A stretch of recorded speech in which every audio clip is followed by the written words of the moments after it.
Pakidondokea mtoto wa kike na mazazi. Naye anakuwa na itale. Ndo nini? Itale. Watu hawajui sasa ndo itale ndo nini? Itale. Mwanaume akikugusa haipiti.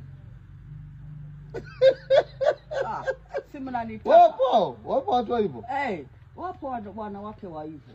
Kwa nikienda kukutana naye haipiti. Haipiti.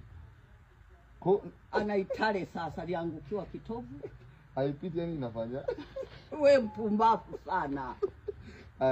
Hiyo kwamba kitovu changu mimi kidondokea kwenye simu zangu za siku kwa mwanaume, kweli inakuwa haifanyi kazi. Haifanyi kazi mpaka mama yako avue nguo. Anionyeshe. Ukiwa na akili timamu au ukiwa bado mdogo?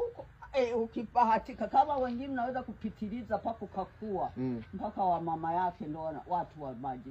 Huyu mtoto wako alishakuwa Hamisi. Mvulie nguo. Hivi hiyo ni kweli hiyo? Ni kweli. Ni kweli. Na kwa macho tuliwaona. Na kwa mtoto wa kike haipiti. Haipiti. Nikitaka kuweka inaanzia. Haipiti. Nini hiye? Si mnanitaka. Mimi ndio nishazaa mapacha. Nilishaehuka na bwaso kaga. Ni hatari. Ni hatari kudondokewa mtoto kitovu. Hata haya maziwa haya. Maziwa na nini kwa? Nayo mabaya. Yakifanyaje? Yakidondokea pale.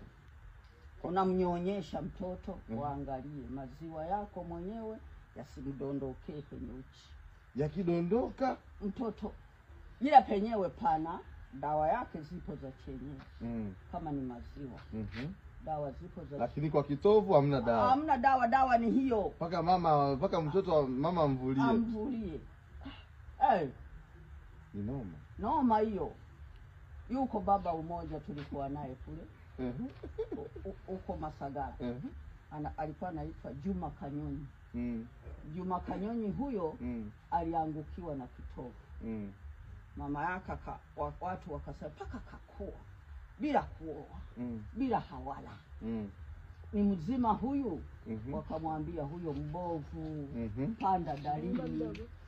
Marahaba. Ngoja kwanza panda dalini. Panda dalini, vue nguo. Umuite. Na kweli akapanda dalini akamwambia Juma, hebu njoo. Kuja kuingia ndani.